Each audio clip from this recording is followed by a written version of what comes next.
Table, please stand for the Pledge of Allegiance and the singing of the Star Spangled Banner.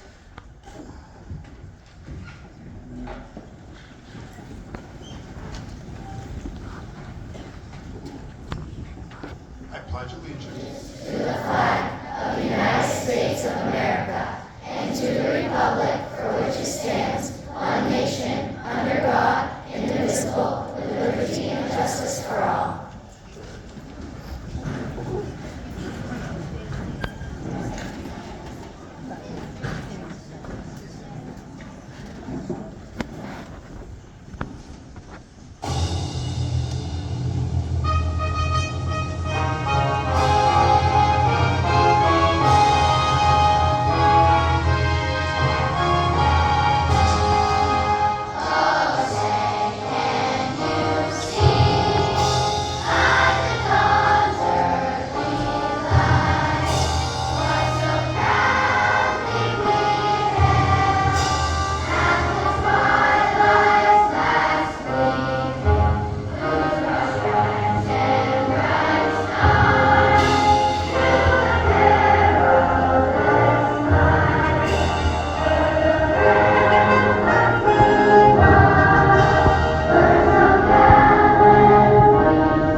Good morning, my name is Jerry Brunel, and I am the principal of the Great Works School. So, for the veterans and their families, yes, this is the fourth and fifth grade school. We've been doing this for a number of years now. I would think probably 15 years, and it just gets bigger and better. And the thing I love is just seeing the pride the kids have. How many kiddos love it yesterday? And so, and there's some over there as well. And so it is just so exciting to be able to have this. And the snow didn't keep you away or anything like that today. That was kind of unexpected. And also, we've got Dana, Joseph, and Claire, who are the musicians up front this morning. So where are they?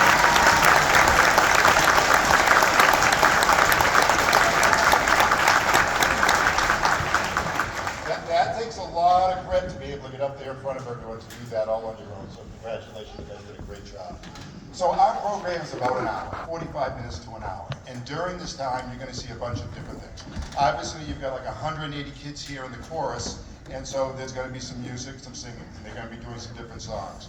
Mrs. Morse's class is going to be doing the American White Table, a program that they've done for the last number of years. We have Mrs. Adams, who's going to be reading in Flanders Field, a poem from World War I. Again, music. We've got a number of kids that are going to be doing essays. They wrote essays remembering veterans, and so we're going to have that.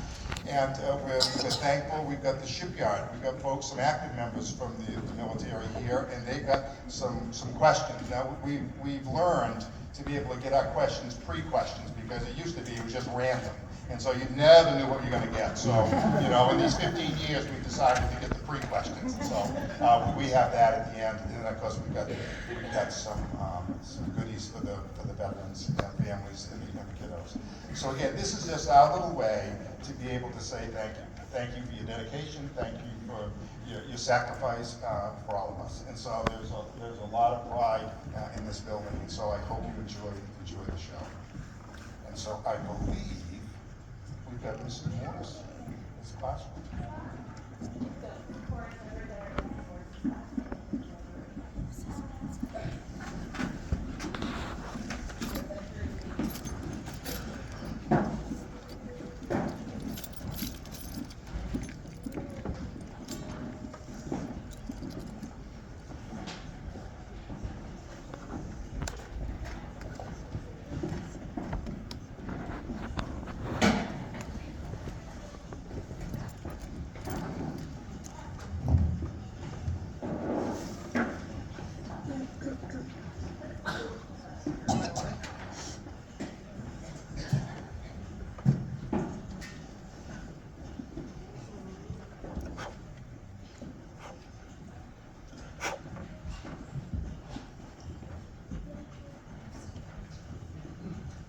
America's White Table by Margaret Thrush Raven, illustrated by Mike Benning.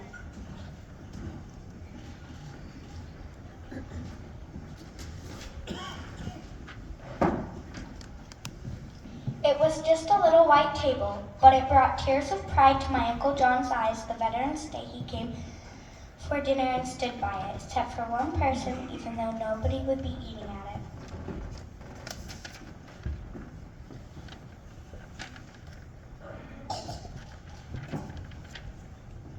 It was just a little white table, but earlier that day, Mom had told Gretchen, Samantha, and me the little table we were setting for Veterans Day was just like the ones that stood across America in the dining halls of the Army, Navy, Marine Corps, and the Air Force since the Vietnam War ended. The tables honor the men and women who served America's armed forces, especially those missing in action, our MIAs, and those held prisoner of war, our POWs.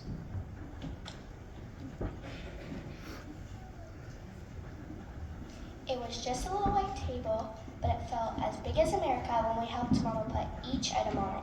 She told us why it was so important.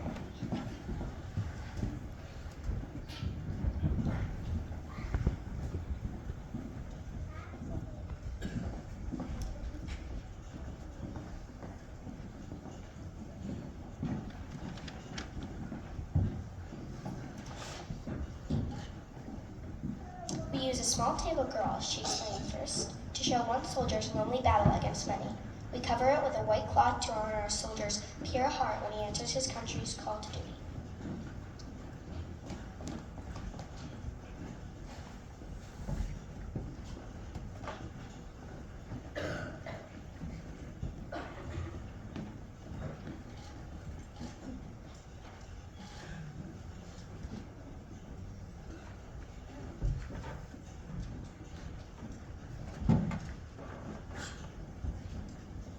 We place a lemon slice and grains of salt on the plate.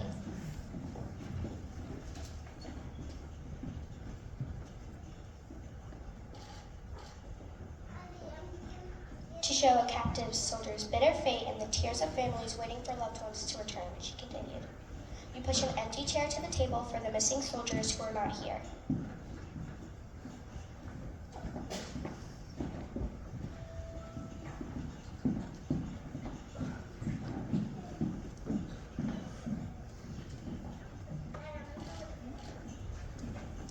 We lay a black napkin for the sorrow of captivity and turn over a glass for the meal that won't be eaten, she said.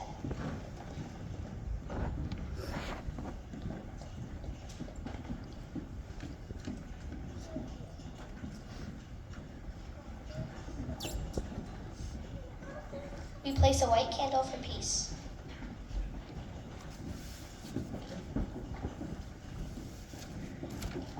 And finally, a red rose and a vase tied with a red ribbon for hope that all of our missing will return someday. Mama finished speaking just as sunlight spilled on the table and filled the overturned glass.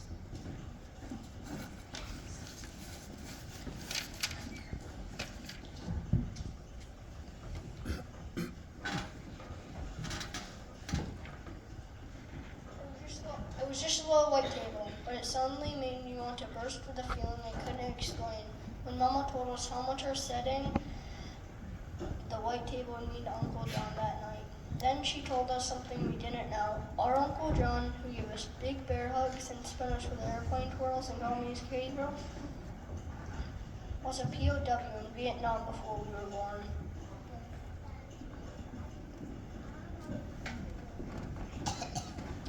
It was just a little white table, but it gave us the courage to ask Mama what happened to Uncle John in Vietnam. She quietly told us. When Uncle John served in Vietnam, he was sent on a rescue mission, and his helicopter was shot down behind enemy lines. She began.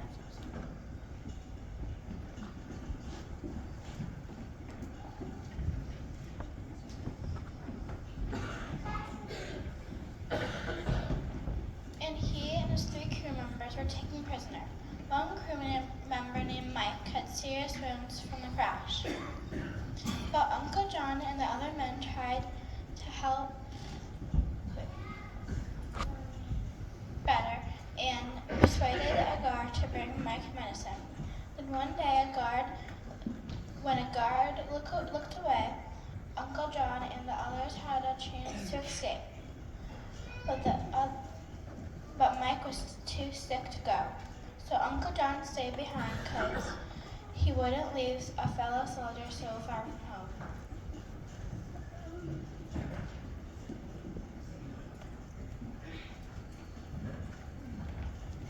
But how did Uncle John get free? We asked Mama. Sometime later, Uncle John had a chance to escape again, and somehow he was able to take Mike with him, carrying him on his back and collecting just enough rainwater and big leaves to keep them alive until Uncle John found an American infantry unit to help them. But even though Uncle John did everything he could to bring Mike home alive, Mike's wounds were just too serious and he died before the rescue helicopter landed. I know that Mike was only 20 years old and he had dreamed of playing football, but he loved America enough to give his life for his country when he called. And I know how much Uncle John loves America too, but he learned when helping Mike that a soldier risks his life for a fellow soldier because the best of your country lives in every man and woman who would lay down their life for you too.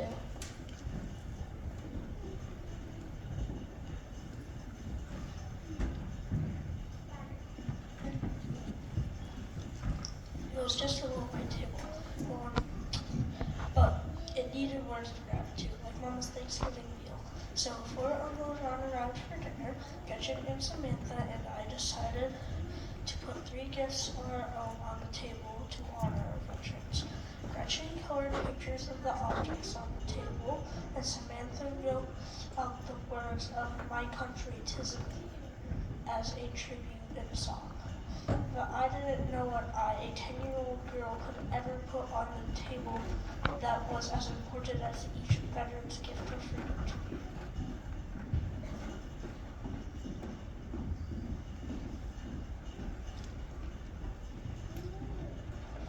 It was just a little white table, but I looked at it all dinner long, and in the quiet inside me, I could almost hear the silent soldiers of the empty chairs saying, "Remember us, please.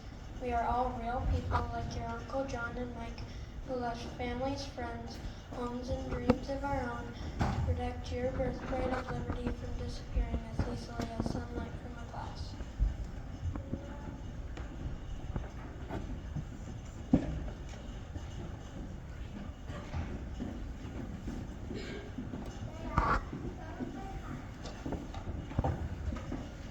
It was just a little white table, but it took my words away when I hugged Uncle John goodnight and wanted to thank him for serving our country so bravely. So I just hugged him even harder and I loved him. And I told him I loved him. Uncle John hugged me back even harder than I hugged him.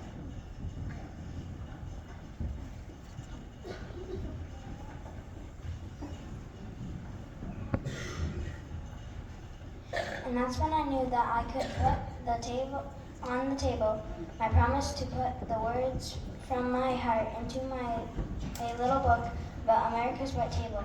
And in the book, I'd use Gretchen's pictures and Samantha the song and Mom's story about Uncle John and his friend Mike, because I hoped that everyone who read it would set a white table on Veterans Day to show the brave Americans the little table honors won't ever feel forgotten by the country they love so much.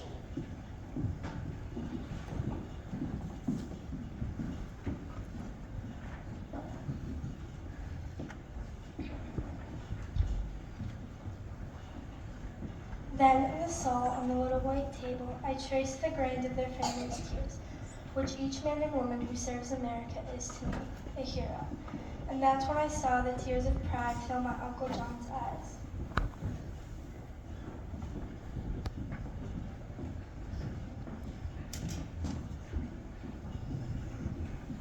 History of the White Table. America's White Table represents every branch of the military and can be a universal sign of connection between MIA, missing in action, and POWs, prisoners of war. This symbol of missing captive military members originated during the Vietnam War. American prisoners of war were released after the signing of the Paris Peace Agreement between South Vietnam, North Vietnam, and the U.S.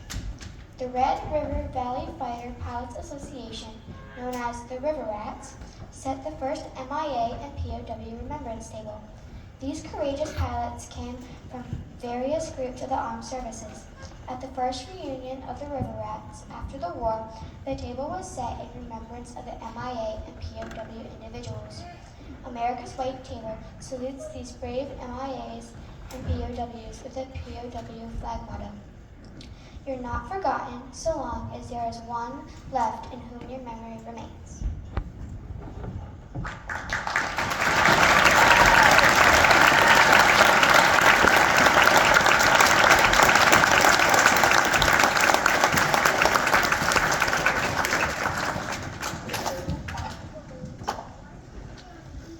Mrs. Morris's class, that was an awesome job. How about another round of applause?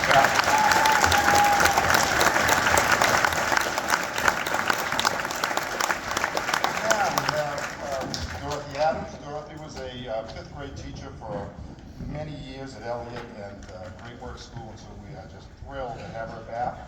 And she's reading the poem in Flanders Field, which she used to do for us many, many years. So she's correcting me again. She did it for many, many years ago, for many years.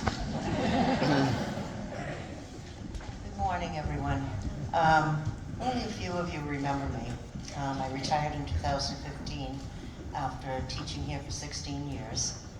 And every day was an adventure coming here. It was. I enjoyed it immensely. But anyhow, I did used to read in Flanders Field at the Veterans Day program. And I am honored that I was asked to come here today to do the same thing. You have a day off tomorrow. Not bad. But the real Veterans Day is November 11th on Saturday. And I don't know how many of you know it, but Veterans Day originally was called Armistice Day. And it was called Armistice Day. Armistice means a laying down of arms. And what it commemorated was the laying out of arms, down of arms, in the First World War. And the first laying down of arms took place in 1918, quite a while ago, First World War. And back then they didn't call it the First World War. They called it the World War. Because it was supposed to be the war to end all wars. Unfortunately, it hasn't been that way at all. So as time went on, and there was Second World War and other conflicts, they decided that they would broaden the meaning of the day and honor all people, all veterans who served our country, all veterans and active duty people. And then it was called Veterans Day, and I think it was in 1954 that that happened. But before that, I was a little girl. And when I was a little girl, my parents, who had been kids during World War I, had me spend a moment of silence at 11 o'clock on November 11th, the 11th month, the 11th day, the 11th hour, to commemorate the laying down of arms, which they remembered, from their childhood. I think it was supposed to be 2 minutes, was the protocol there, but I don't think they could contain me that long. But anyway, that was my past, and I always remember that, and to this day, I try to look for 11 o'clock to arrive. And I either watch the laying of the wreath at the grave of the unknown soldier and sit silently, or if I'm not able to do that, I take my moment of silence. So remember, on Saturday at the 11th hour, the 11th month, the 11th day, the 11th hour, if you think of it, take a moment of silence.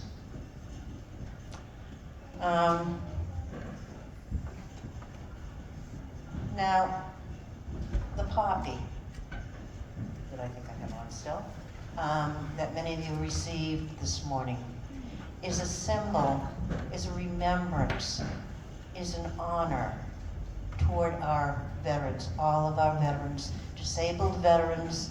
A disabled veteran actually put this poppy together.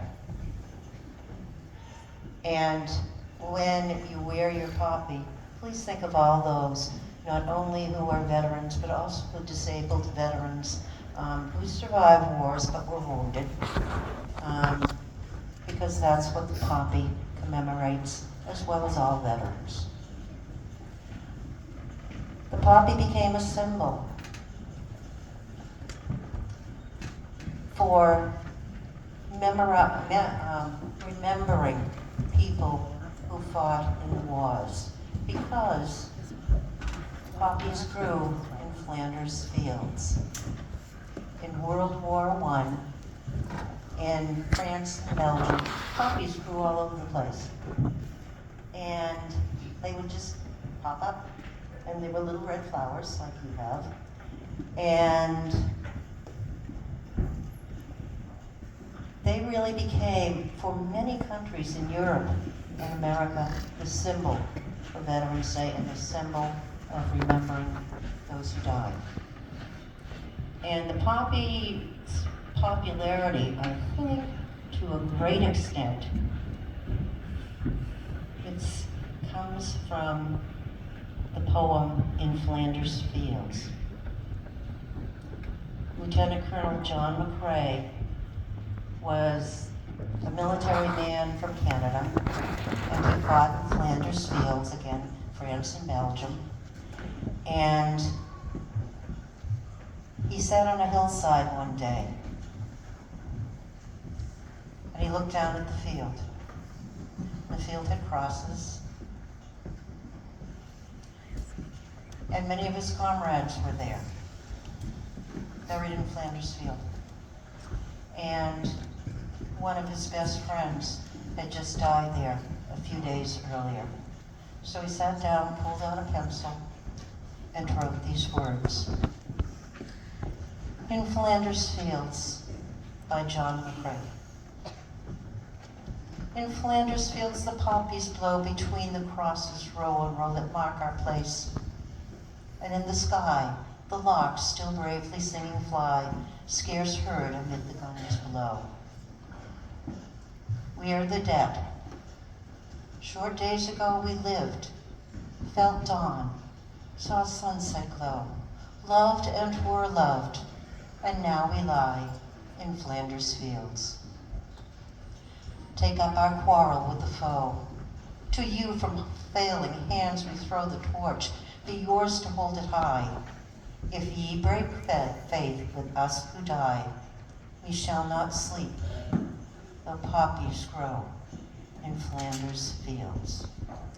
So on Saturday, you think of it at 11 o'clock on the 11th day of November, please take a moment of silence and think about what the day is all about. Please. Thank you very much for listening.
I saw a lot of you reading on the boards out here before, and we had kiddos, and they volunteered to write essays on not forgetting veterans. And if you read those, I mean, I think must have 140 or 150 of those done. It is so hard to select, 10 or 12 kids to do that. But we did that. But again, I want to give a round of applause to all the kiddos that wrote them.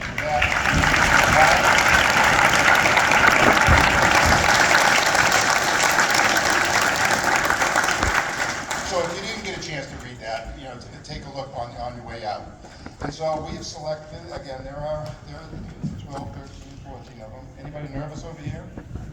Well, what they're going to do is, Kinley, you're going to come up first. Kinley Renault's going to come first, and then the kiddos are going to. Kinley, don't steal this paper because you know that is the list of who is going to be afterwards. So, you ready there, kiddo?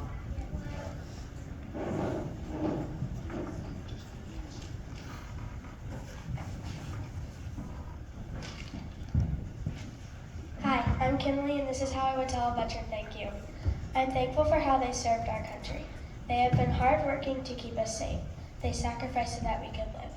My beautiful grandma, who has been with us through our ups and downs, has fought and served for our country, and I'm thankful for her. To the Army, Air Force, Navy, Marines, Coast Guard, and Space Force, thank you for serving our country. You saved us,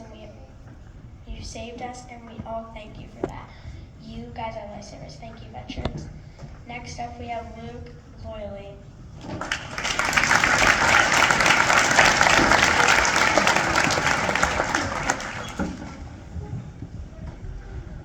Veterans are the ones who kept us safe.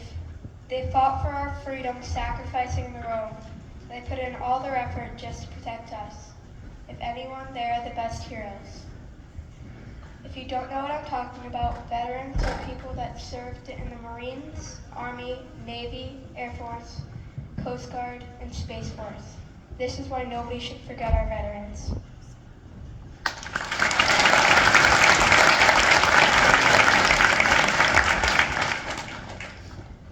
Next up is Allie Wellwood.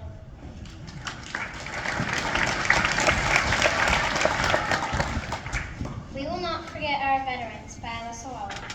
Veterans, we will never forget all the men and women who have fought to save our country. You have sacrificed not seeing your family, not being able to make it to family reunion, not being able to make it to birthdays, Christmases, Thanksgivings, family reunions, and high school graduations. I would go on and on about what you have sacrificed. Everyone thinks it is just a day off from work and school, but it is much more. Veterans Day is a day to remember and thank our veterans for serving and protecting our country. People should not say that Veterans Day is not a big deal because it certainly is. We don't really know the horrible things that they saw while serving. We can only imagine what their emotions were. They have worked so hard to train with one goal in mind, to protect our country and not be afraid of what could happen to them. Why? Because they put other people's lives before theirs. They work harder than most people. Please start to care more about Veterans Day and say thank you to them for serving and defending our country.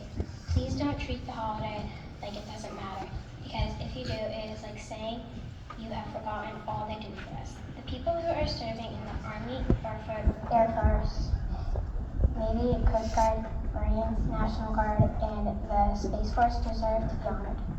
So that is why you should say thank you to all of the people who serve our country so you can remain free. Up next is Quinn Foxlow.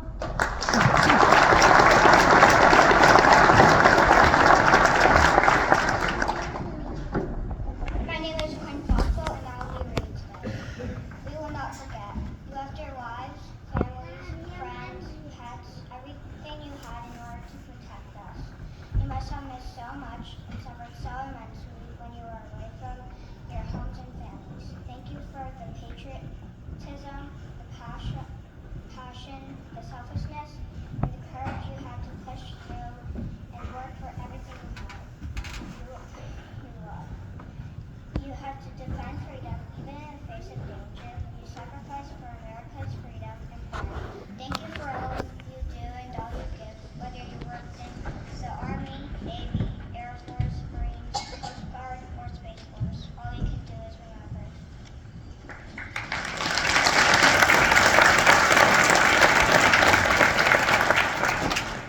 Next up is Bernard Valentine.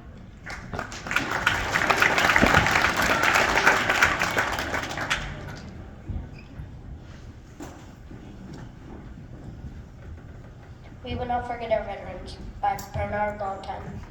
The Army, Navy, Air Force, Coast Guard, Space Force, Marines, and National Guard. These are all very important people in the United States. They now play a very important role for the United States of America. It doesn't matter if you fought or you just served, you're all important. They sacrificed so much for us and our country. They sacrificed their lives above all else, which is such an honorable thing. If we did not have a military in the United States, we would not be the great and free country that we are. Our veterans have all worked so hard to keep our nation strong and protected.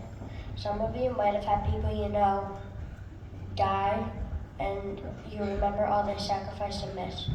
They did all that for us. Many have also served and have lasting injuries and stress from all they saw. And again, they dealt with all that for us. Even as far back as the American Revolution, men and women died and won us our freedom. Many people think of it as just a day off, but it's not. It's a day to honor you and thank you. So that's what we're here to do. November 11th is your day, now and forever.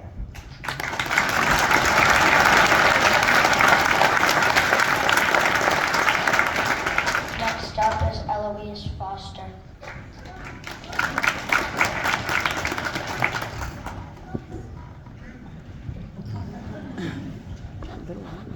We will not forget our veterans because they keep our country safe.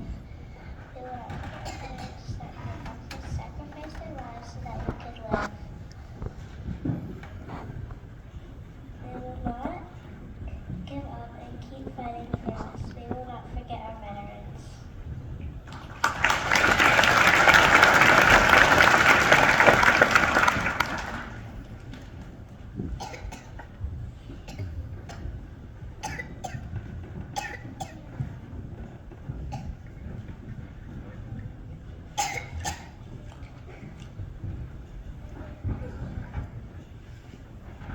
Next up is Gracie Carr.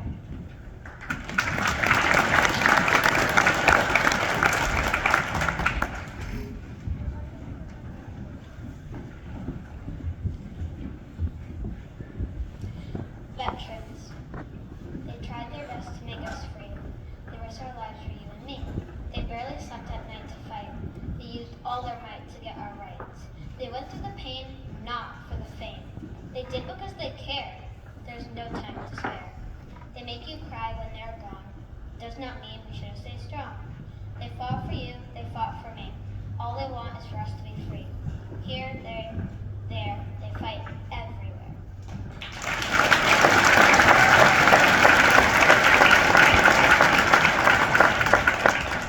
Next up is Charlotte Guppy.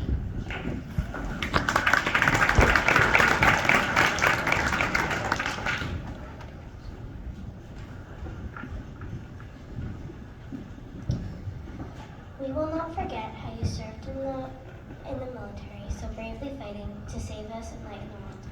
We will also not forget the ones that died trying. We give you thanks for all of the hard work that you did do for us. We appreciate all of your work for this country, and it has made us so happy to see that you are still fighting. We will not forget your selfless actions to forget this beautiful world that we live in, because without you, the world would be torn apart by war and covered in darkness. But thanks to you, we know who to trust and are hopeful. Thank you for all of the work that you have put in. We will not forget.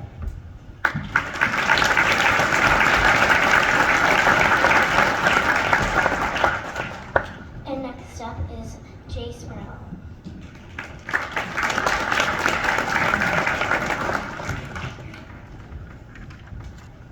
Hope.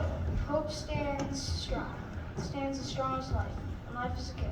That's why we won't forget the people in our country who served in the armed service and fought for our freedom. We celebrate them for their bravery, their honesty, and their courage. Most of all, for their respect for freedom and for America. Imagine how hard they fought for America and its freedom. Now some lived and some died, but it's all for justice and peace and hope. They sacrificed time with their families in service of others, show love, and remember the loss, because when loss comes, we gain more. And next up is Jax Pearl.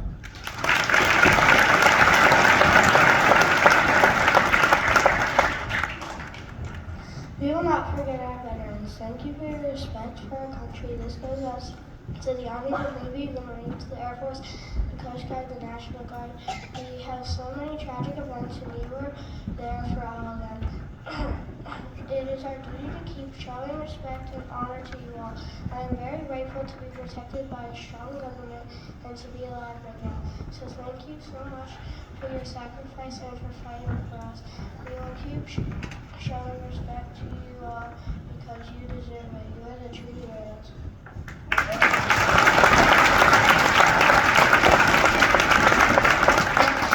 I love Shalom.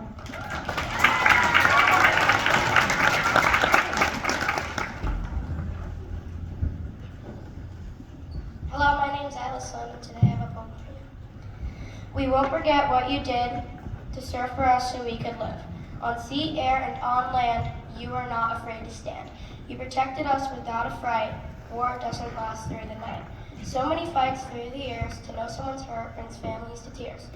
To all the veterans out there, you serve for us without a scare. And to all the worry you've been through, we still have freedom because of you. We really are a grateful nation. Thanks for coming to this celebration. Next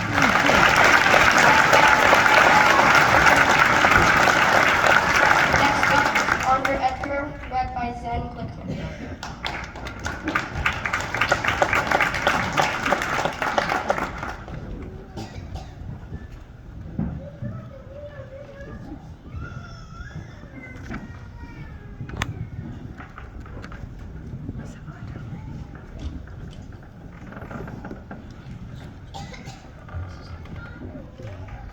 This is the poem we wrote for you.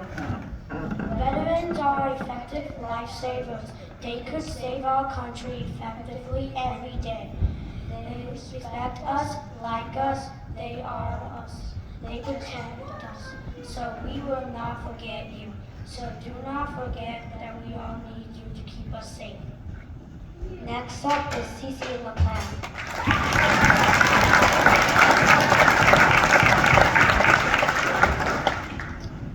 A veteran is a hero, not the hero you first think of like Superman or Batman. A veteran is a hero of peace and safety.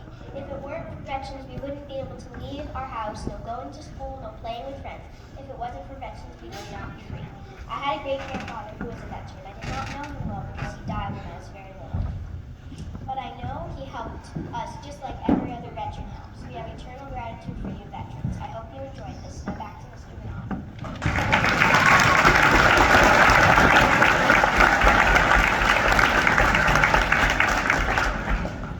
I think these kiddos got a job on stage, so let's can we have another round of applause for all?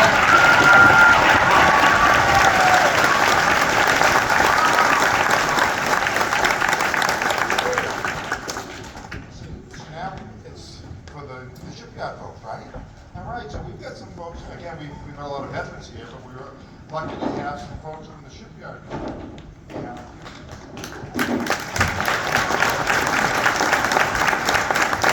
And like I said before, we had the kids put in questions, and so the kids, for the last couple of weeks, they put in questions into a box, and we've selected some. And so, have you guys seen the questions yet, or are you going to be? Oh, they've seen them. So I think if to start off, if you could just introduce yourself and what job you have at the shipyard, that would be great. You can just pass this right down. So thank you. First, thank you so very much for having us here today. It's truly an honor and a privilege to be here as your guest. I'm Command Master Chief Arturo Placencia. I'm the Portsmouth Naval Shipyard Base Shipyard Command Master Chief, which means I'm the senior most enlisted sailor on board that installation. I've been in for 23 years. I'm from Duncan, Oklahoma. I've spent most of my time in the Navy as a submarine sailor.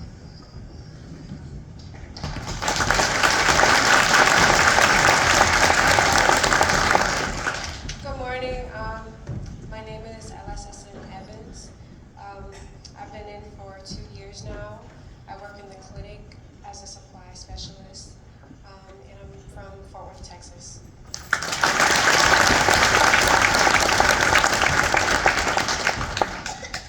Good morning, my name is Hector Figueroa Reyes. I'm from Los Angeles, California. Been in 11 years. Medical field, pretty much work in the clinic, as a matter.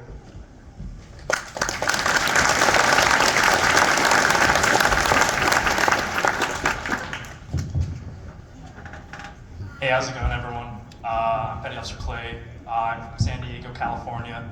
I work aboard the USS Texas as a nuclear electrician.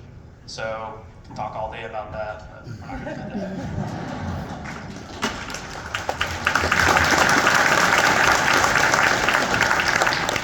Hey, good morning, everyone. My name is John Mayer, electronics technician, nuclear, second class on the USS Texas over at the shipyard.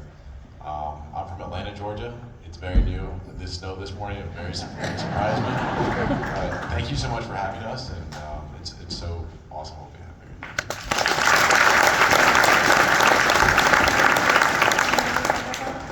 Can you hear this microphone? Yes. Let's try the wireless because I'm afraid we're going to get tripped up here.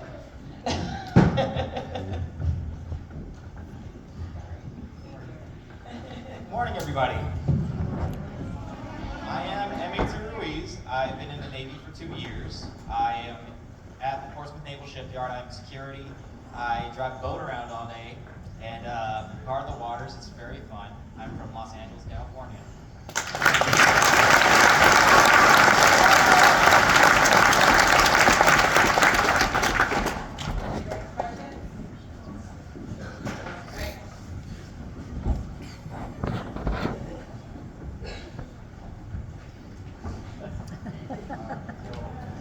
First question, what do you do for fun on the submarine?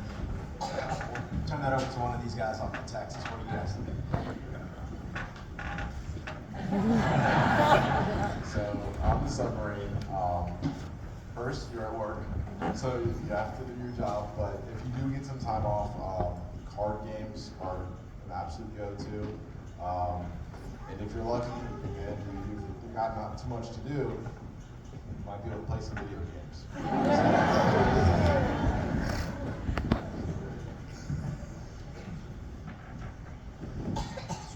So, can your family visit you on the submarine? So, yes, of course it depends where they're gonna go. All the time, right? Submarines will pull in the ports and their families will come out, come see them, bring them flowers. You know, great day, right? So, of course, families can come onto the submarine. Some parts are more restrictive than others. Sometimes we'll just do security checks on everyone to make sure that's all good. But yes, families are of course allowed to come on board submarines. Yeah, we also do something what we call a tiger cruise. So there are points in the schedules for submarines where we'll actually invite some of the families to go either out for a day or even overnight in some cases.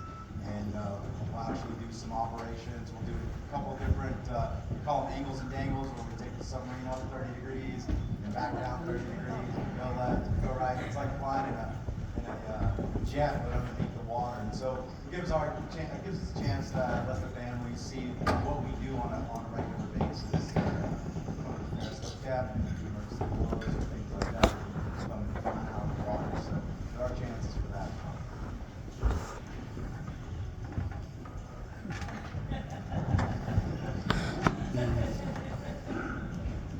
Unfortunately, I'm not a submariner. I'm a corpsman, meaning most of the time, it's kind of a shame to say this, I don't know anything about the Navy. Mostly I just spend time with the Marine Corps. So if you guys support just a little knowledge, the Marine Corps does have their own medical field, so the Navy is like pretty much the daddy of the Marine Corps, so we provide medical support for the Marines. So typically we go out in the field or we go out in the country, get MREs depending on how long we're out. So they're a lot better than what they used to be, from what I hear. Hot sauce is always a good thing to pack up and bring with you. MREs are the meals ready to eat. They come in little packages. Sometimes they're gross, sometimes they're good. So just bring some hot sauce and we'll be fine. Good less just home chow with the cooks, the Marine Corps cooks come out and give you some, they try their best to use delicious food.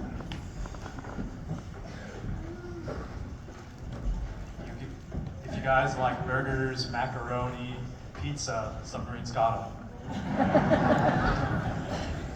So we have a question up here that says, how many times do you bonk your head a day? Yes, I did not think about that when I was signing up for submarines. The answer is a lot. You would think that you would learn from your mistakes, but no, you just keep hitting your head a lot. It's all right. We have a good time.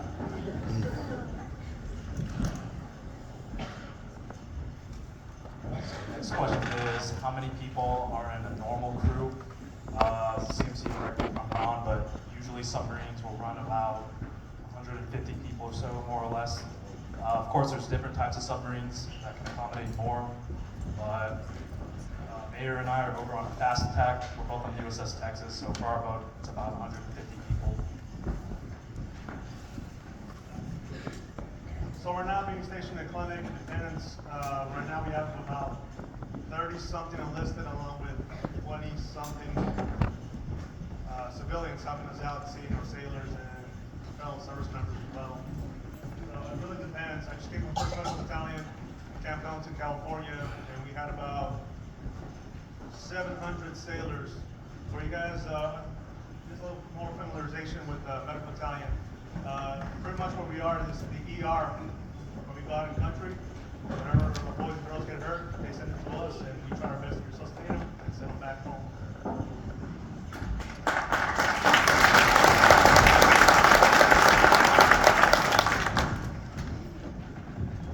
If you work as a shipyard, can you still be in the Navy? Yes, you can still be in the Navy. What I do, I supply the clinic with medical supplies. So I don't really see much of what they see or what they have seen. But yeah.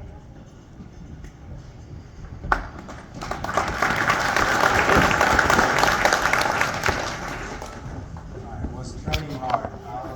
I would say from boot camp was not very difficult, but the submarine qualifications were extremely difficult. There's a lot of information you have to know, a lot of different systems, drawings, all kinds of things. Basically, you need to know every piece and part of the submarine in order to get your submarine qualifications. That goes in the same place for FMF Coleman on H2 here. The qualification process, once you get through boot camp, you start learning your special field and what you do in the Navy. That's really when you start learning and you start getting work. Depending on what you've done, I've done individual army teams in Iraq. That was a whole different separate training that required something that a submarine sailor normally wouldn't do, which is play Army for 13 months, and so that was pretty difficult to do as well. So, me too.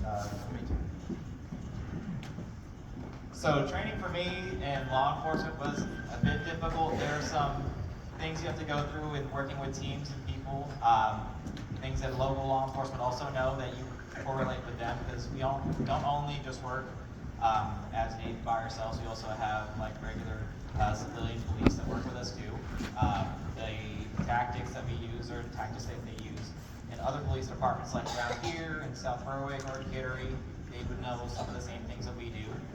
It's really fun.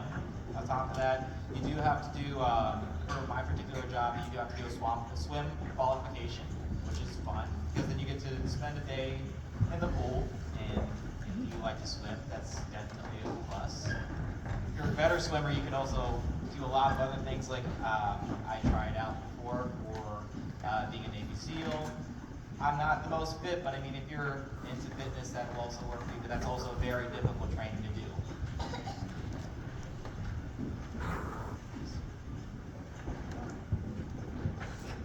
Submarine. Yeah, right. So, working on a submarine, it's not exactly the most safe thing.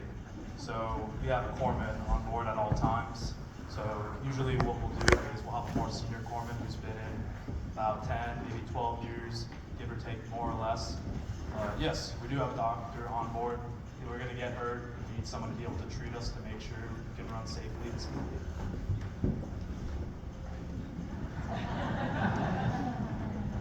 So I've been up here for about 9 months, but before I came up here, got to experience New England, I was in South Carolina. And one day getting off my boat, I looked down, and of course, right on the side of the river there where our boat was is a 12-foot alligator. So that was really cool. After a 12-hour shift, you're about to go home, and then he's just been relaxing the whole time while we were in there working. He didn't come help us, so that was really cool.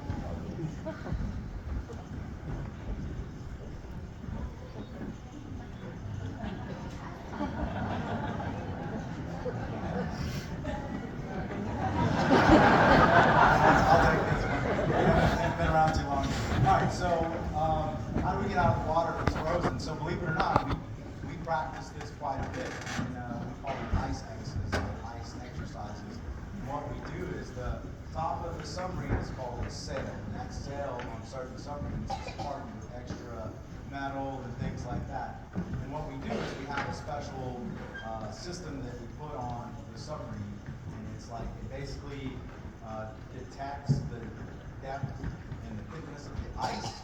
And so as we're going through the Arctic and we're looking around doing our thing, that system tells us where the weak spots are in the ice field. And so what we'll do is we'll come into that weak area, and then we'll just slowly start what we call ballasting up, which is pushing the stuff, taking the water and taking it out of the submarine, and then it slowly floats us up, and we push ourselves up and through. Once we get up through that ice, then we have to, one, check the polar bears, because they are around, they will come check us out and see what's going on. Then we'll throw a bunch of our sailors out with chainsaws and things like that to cut out the ice so that we can actually get out of the submarine from our normal means, which is what we call an escape trunk. So yes, that's how we get out of the water, or out of the frozen water.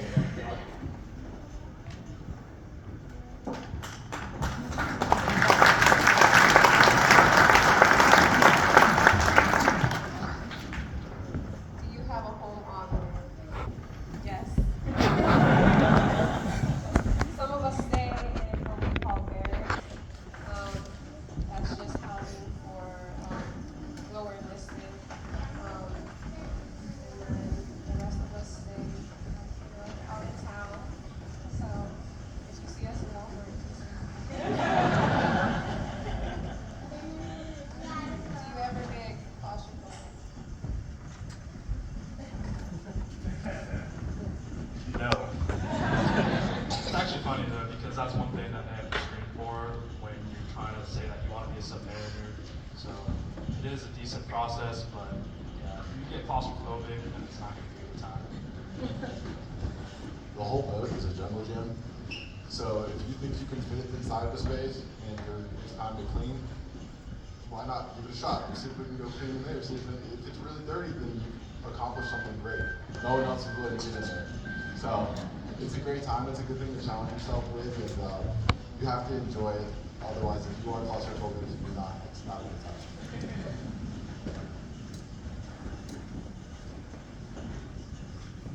Next question is it weird seeing the sun after a while without seeing it?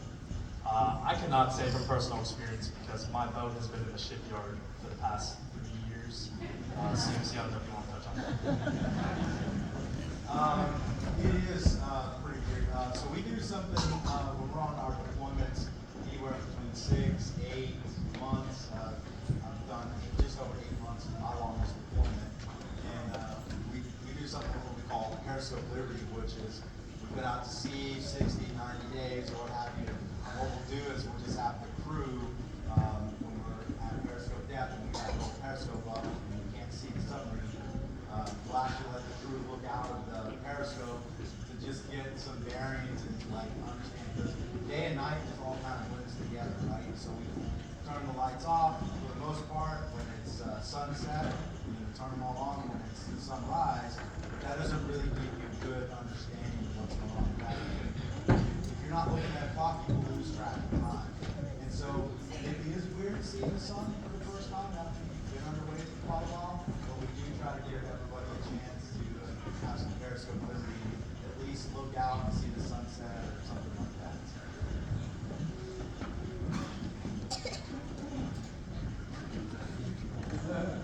All right, I guess I'll take this one as well. So, how do you get food if we run out? So, we do try our very best to ensure that we can keep up to 3 months worth of food on board, frozen food and dry goods. That can extend out a little bit more, give or take, depending on what we're going to be doing. It may actually have about 120 days of food on, and that's the point where we're locking on our cans of food. So they'll stack it in between where we walk or we sleep, and we're actually walking on that kind of stuff, and we'll slowly start using that stuff. But if we do run out of food, which I actually have done this before, back in 2002, so don't date me on that. We'll actually, surface ships will come and will surface, and they'll use a small boat, and they'll actually just bring food. It's called unrep or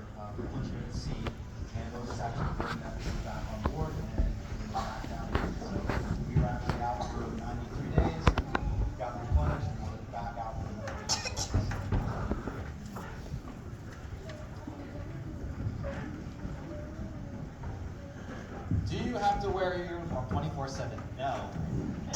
But I mean, there's some times where you'll see us come out of work and maybe we have to go make a run before we get home, because if we live out in town, of course, before we get home, it's sometimes late. You will see us out in town in our camis, which is fine. But we don't tend to try to be in uniform the whole time. We want to be just like everybody else sometimes, just feel like we fit in without having to stick out like a sore thumb. But we're glad to be here with you guys. Have you seen the ships themselves that were sunk in World War II by German units? I can't say I've seen any ships that have been that were sunk in World War II, but I did have the opportunity when I was in Charleston to go and visit a World War II era submarine right next to the aircraft carrier we graduated on called Pipeline. And I have to say they have it much better than they did. I don't think on our current boat, the previous ones, I looked inside those quarters and I'm like, oh, this is where the enlisted must have slept. No, those were the officers' quarters. And it was very, very small. And I was like, okay. So I can be very grateful that they're a little bit bigger now because they were very small. So one of the things that we do, and I spend most of my time in the Pacific Fleet, when we go out on deployments or patrols in the Pacific Fleet, we'll actually, any World War II submarine that's been lost and we found it, we actually mark it on our charts, right? We call them charts, but they're like maps that we use to navigate the submarine. And so what we'll do is, as we are crossing by one of them, we'll always make sure that if we're close to it, we'll go over the top of it and we'll stop, and then we'll have a moment of silence just to show that respect for those lost at sea. Also, in Pearl Harbor, they have something they call the ringing of the bells, and so we'll actually ring the bells for every submarine that's lost once a month to that honor.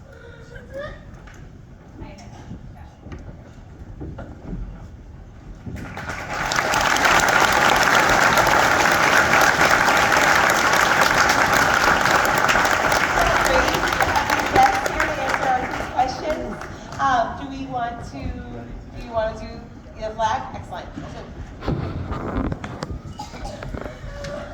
I'm going to be helping fold the flags, so we'll let one of them.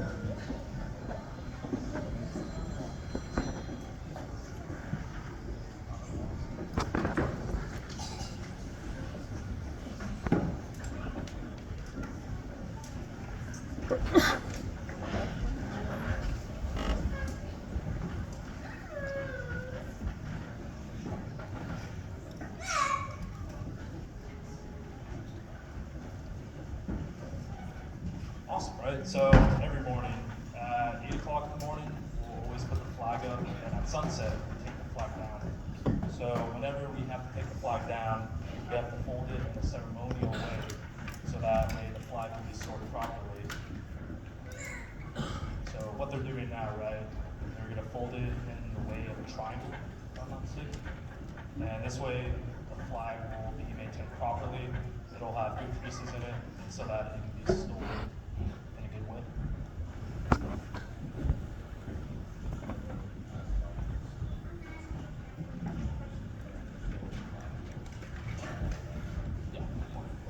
Then in the morning, right, if you're in uniform and you're walking by as colors are going up or colors are going down, so such as ourselves, right, until it ends, we stop, we come to attention, and we salute the whole time as the anthem is playing. So, it's always something good to catch in the morning as the sun comes up, or in the evening as the sun is about to set.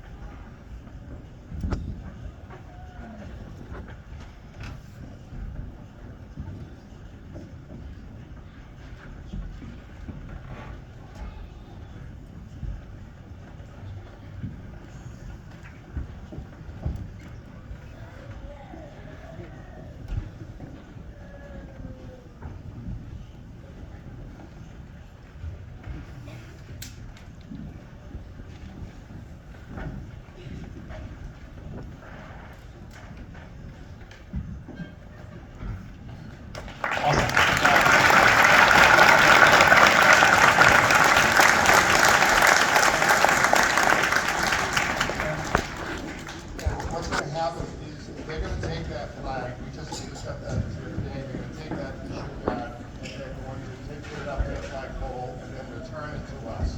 And so we will have a flag that we will put out front for that. So thank you very much for that.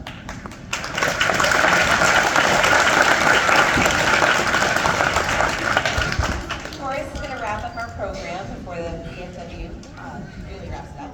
And we are going to be singing a tribute to the armed services. So if you are able to stand when we sing your branch, we would love to have the opportunity to applaud you and thank you for your service.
thank you very much for coming today. I hope, I said 45 minutes to an hour and 15, but I think, I hope you enjoyed that.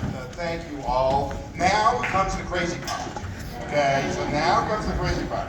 So, folks here, the veterans and their families kind of sit. We're going to do something a little different. So if you guys can kind of hang tight, we've got 3 or 4 groups here. And so we've got how many kiddos have a veteran that they are taking, all right.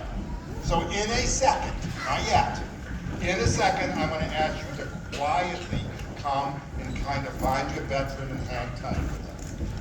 The rest of the chorus, we're going to take you out. We did it yesterday, go through the locker room. We're going to go down line the halls.